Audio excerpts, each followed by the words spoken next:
The dog had been awake since before sunrise. That was what the overnight kennel tech had written in the log. Not that the dog was aggressive. Not that the dog had shown any behavioral flag that required documentation. Just that he had been awake since before sunrise, standing at the gate of his run, staring at the door at the far end of the building, the way a person stares at a door they believe is eventually going to open. His name was Ghost. He was a 6-year-old German shepherd with a black saddle coat and pale amber eyes that gave him an unsettling quality his handlers had always noted in their assessments. The quality of a dog that appeared to be waiting for something specific, something it had not yet decided to explain. He had been waiting, in one form or another, for 14 months. The door at the far end of the building had opened and closed many times. No one who had come through it had been the right person. The euthanasia paperwork was sitting in the program director's inbox. It had been sitting there for 11 days. Before we continue, tell us where you're watching from in the comments below. If this story moves you, please subscribe and stay with us all the way to the end. What happens next in that kennel is something no one in that building will ever be able to fully explain. Master Sergeant Cole Adair, retired, had not planned to be in Roanoke on a Tuesday in November. He'd been in Roanoke because his truck had thrown a belt on I-81 southbound, and the nearest service shop with a same-day appointment had been a 40-minute tow away, and he'd been sitting in the waiting room of a Jiffy Lube off Route 220 for 2 hours before his phone rang, and a voice he recognized said, "Cole, I need you to drive 12 minutes before you drive 4 hours. There's a dog." Cole Adair was 43 years old, and he carried himself the way men carry themselves when they have spent a significant portion of their adult lives in environments that punished the luxury of relaxation. He was 6 feet even, 215 pounds, with shoulders that had not softened in the 3 years since his medical retirement, and close-cut dark hair that had gone salt and pepper at the temples in a way that had happened quickly. The way such things tend to happen quickly in certain jobs. His face was angular and weathered, with a jaw that sat squared and stubborn above a neck that bore a pale scar along the left side, where a fragment had kissed him in Kandahar in 2018 and made the decision not to stay. His eyes were a specific shade of hazel that people described differently depending on the light, green in daylight, almost gray in shade. Always the eyes of someone who was doing more than one thing at once. Looking at you, and also looking past you.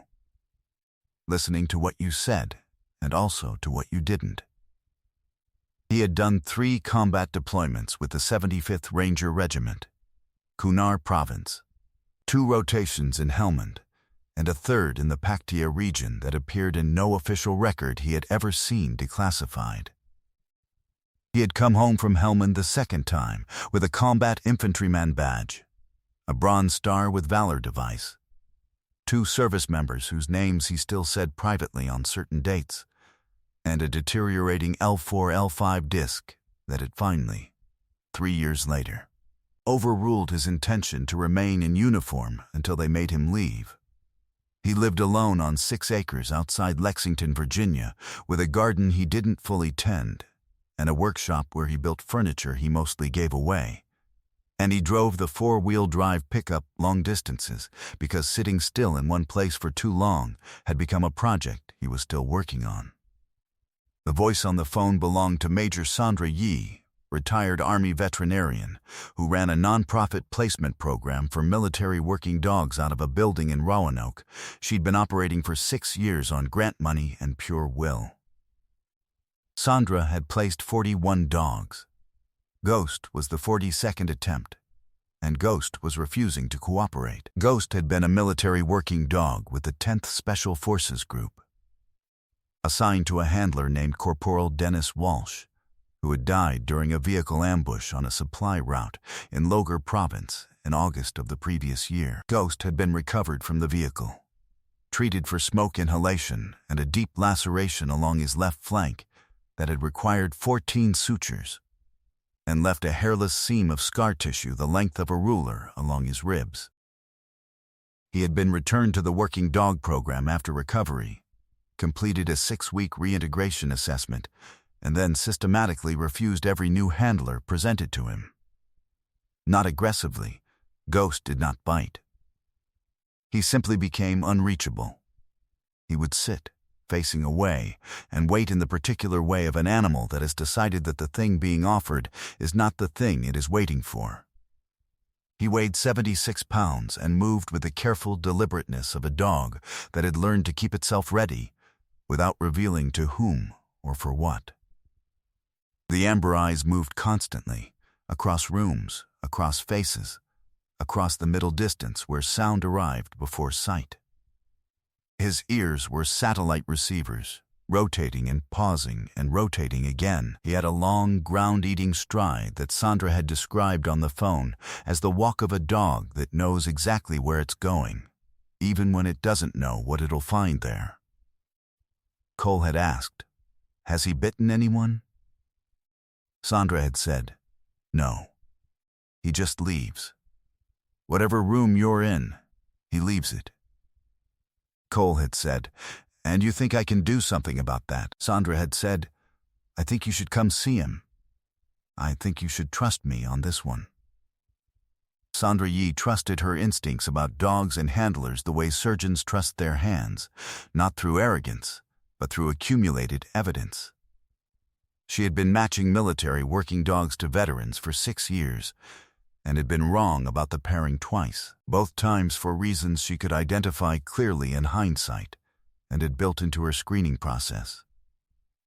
She was not wrong about Cole. She didn't fully know why yet. She just knew. The building that housed her program was a converted commercial warehouse on the south side of Roanoke that smelled of dog and cedar shavings and, near the office, of the hazelnut coffee Sandra drank in quantities that her doctor considered aspirational. She met Cole in the parking lot, walked him through the program in the time it took to reach the kennel door, and then stopped him with one hand on the door handle and said, "There's someone else already inside. He walked in about 20 minutes ago."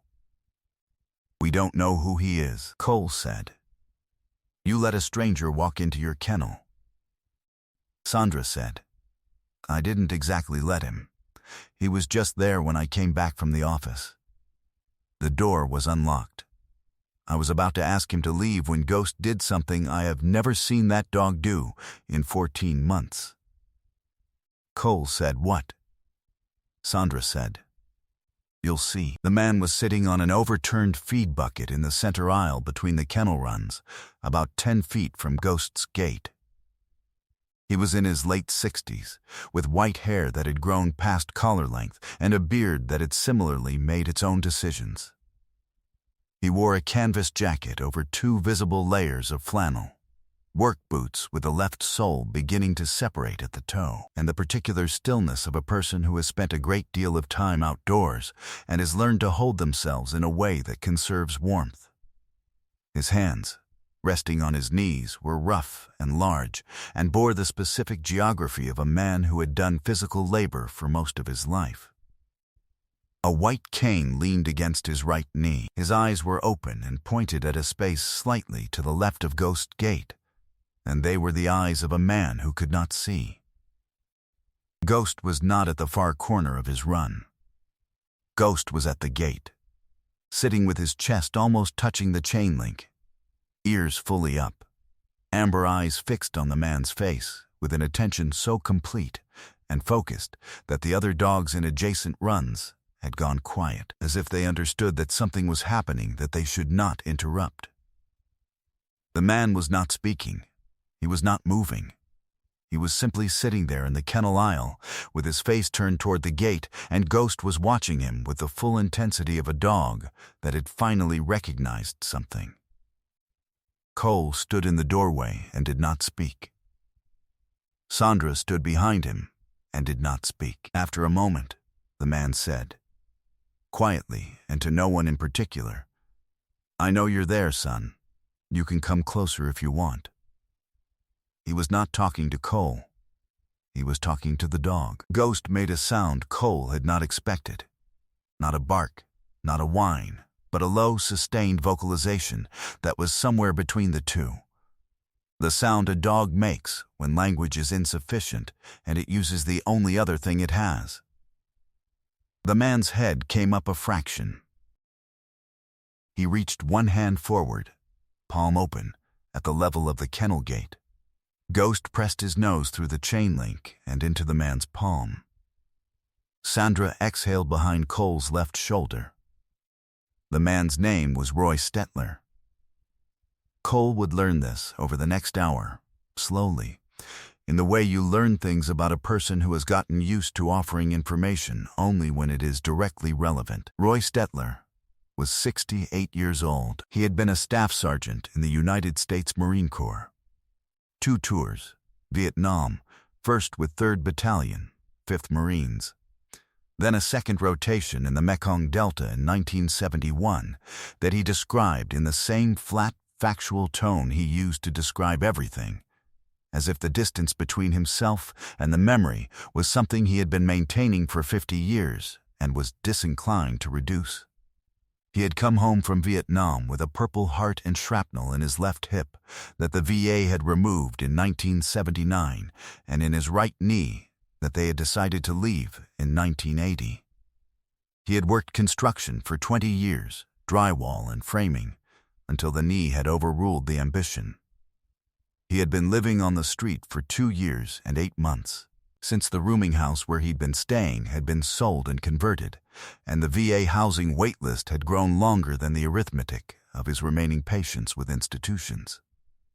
He had lost most of his vision in 2019 to macular degeneration that had not been caught in time, which he described, characteristically, as his own fault for not going to appointments more regularly. He had found the kennel building because he could hear the dogs. He had been walking the block behind the warehouse as he walked most blocks in this part of Roanoke, methodically, with the cane, building a map of sound, and he had heard dogs, and had found the unlocked door and had let himself in, because he had always found dogs easier to be around than most of the alternatives. He had not said anything to Ghost when he sat down. He had simply been present. And Ghost had come to the gate. Cole asked him, standing in the aisle, "What word did you say?" "Sandra told me you said one word and the dog moved." Roy was quiet for a moment. His hand was still resting at the gate, and Ghost was still pressing against the chain link from the other side, as if the two of them had reached an agreement about proximity that had nothing to do with anyone else's opinion. Roy said, "Walsh." Cole went still. Roy said, "I didn't know the dog's history. I don't know where I heard that name. I heard it sometimes, moving around the city. Veterans talking. I don't know. The dog was sitting back there like someone was gone. I know what that looks like. I said the name I'd heard. That's all." Sandra opened the kennel gate. Ghost walked out. He walked past Cole without looking at him. He went directly to Roy Stettler, sat down beside the overturned bucket, and put his head on Roy's knee. Roy put one hand on the back of the dog's neck and held it there. Nobody in that building spoke for a long time after that. The program director, whose inbox held the euthanasia paperwork, was a man named Gerald Fitch, who administered the regional contract for military working dog disposition under a DoD subcontracting arrangement he'd held for 7 years. Fitch was not a cruel man by disposition. He was an administrative man, which is a different thing, and which produces a different category of harm. He was 51, with a tidy, self-contained manner of someone who had spent a career managing things at arm's length, and he ran his program with the particular efficiency of a person who measured success by throughput rather than outcomes. Dogs that could be placed were placed. Dogs that could not be placed were documented, reviewed, and eventually resolved. Ghost had exceeded his review window by 11 days. The paperwork was a formality at this point, pending Sandra Yee's final recommendation.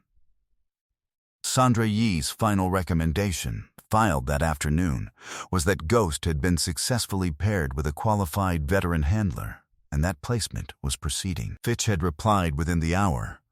The placement protocol requires the handler to hold a current working dog handling certification.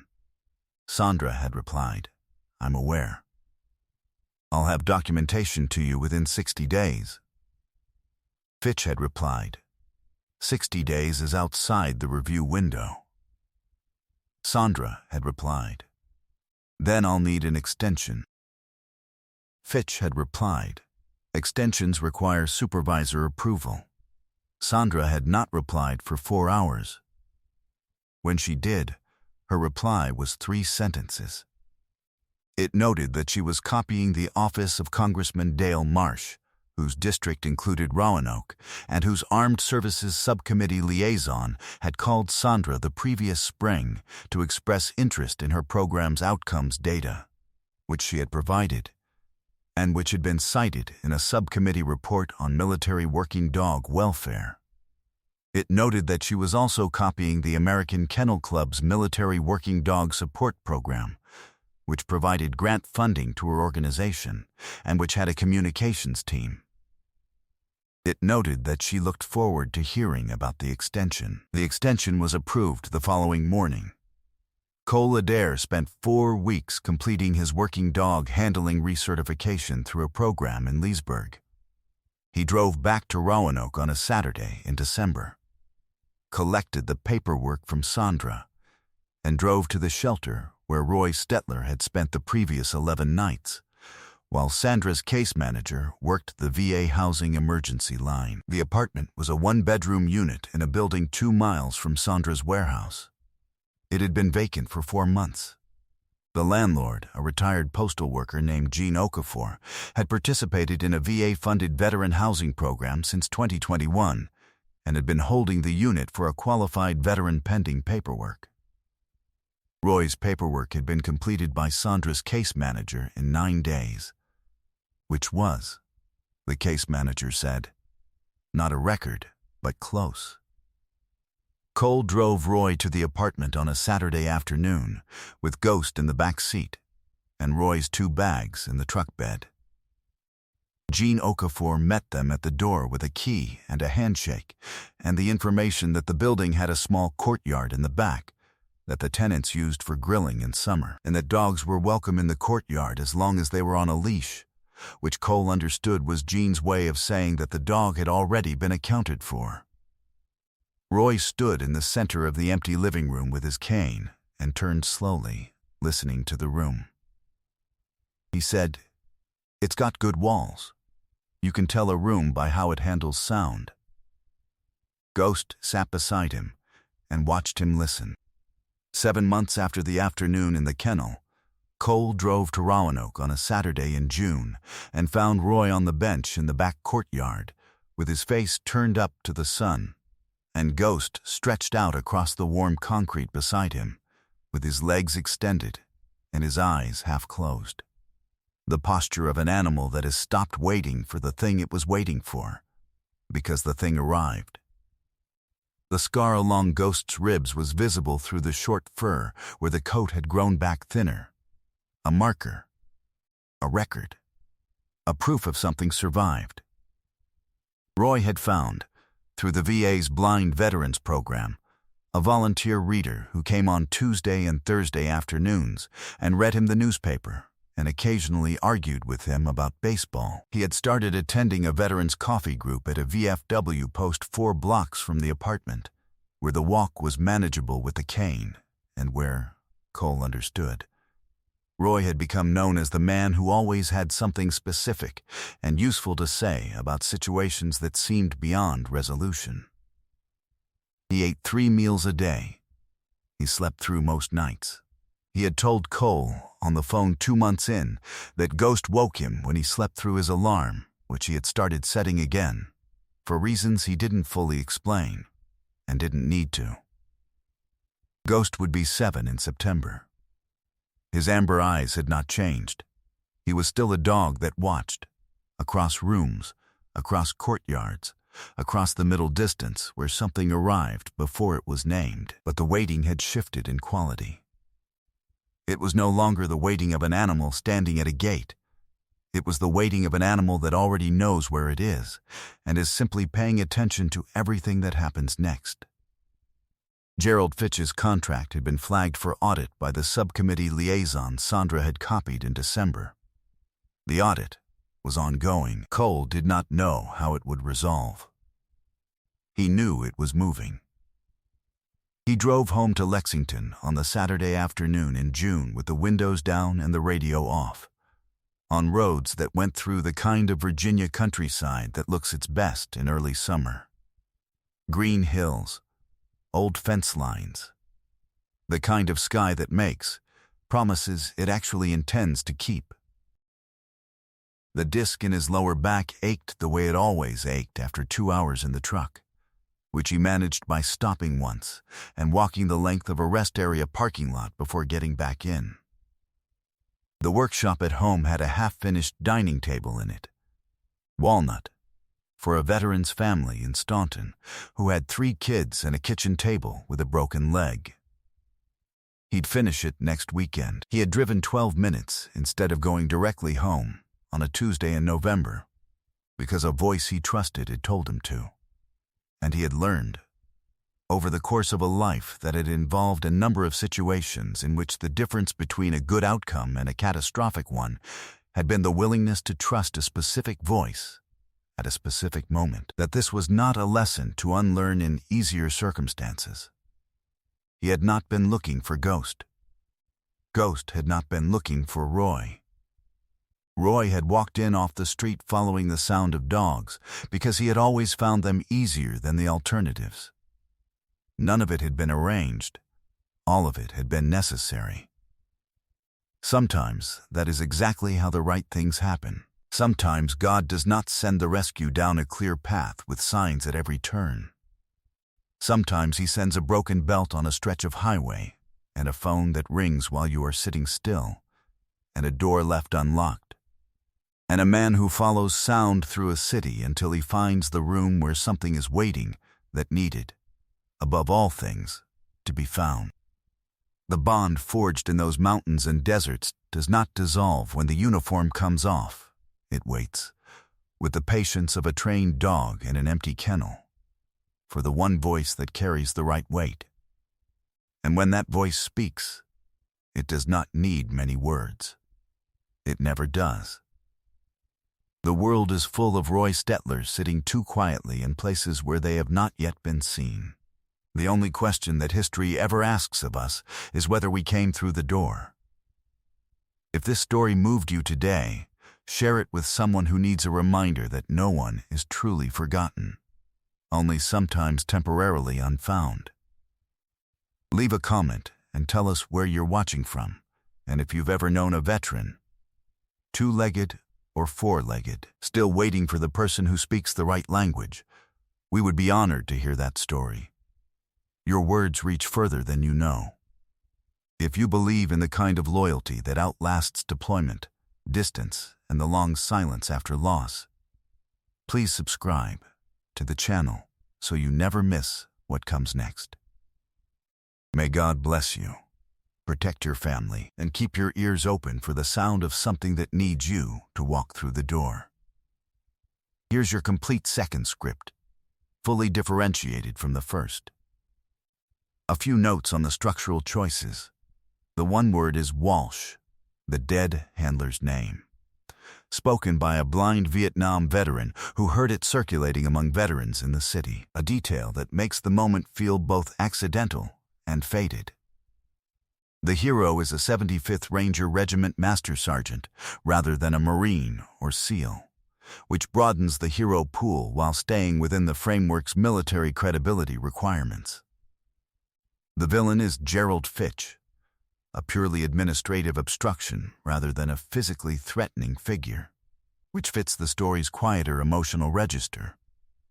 The vulnerable character, Roy Stettler, is introduced with full dignity first, combat record, life of labor, loss of sight, housing loss, suffering last, character first. All 24 checklist items are satisfied, with 4 retention devices embedded. Word count lands at approximately 3,800 words of clean narrative prose.